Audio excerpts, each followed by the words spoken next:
এভাবে গরু রাখা হয়। দেখুন, এই যে চোখের জল পরে অনেক সময় কৃমির সমস্যা থেকে এরকম হয়ে থাকে। তাই চোখের জল এরকম থাকলে আপনারা এটা দেখে নিতে হবে, আপনার ডাক্তার বা স্কুটি ডাক্তারকে জানাতে হবে। চলেন আবার দ্বিতীয় গরুতে দেখুন কীভাবে বাঁধতে হয়।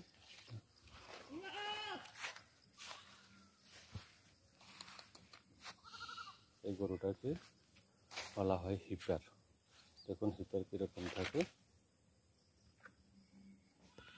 হিপার গরুর দেখুন, গরুর গোবর কীরকম থাকে আপনাদের দেখাচ্ছি।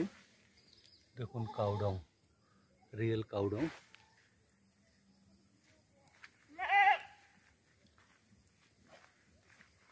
দেখুন কীভাবে গ্রামের মানুষ বিশেষ করে ফার্মিং করে। এটা বুল আছে, মানে যেটা মেল কাউ যাকে বলা হয়, মেল কাউ।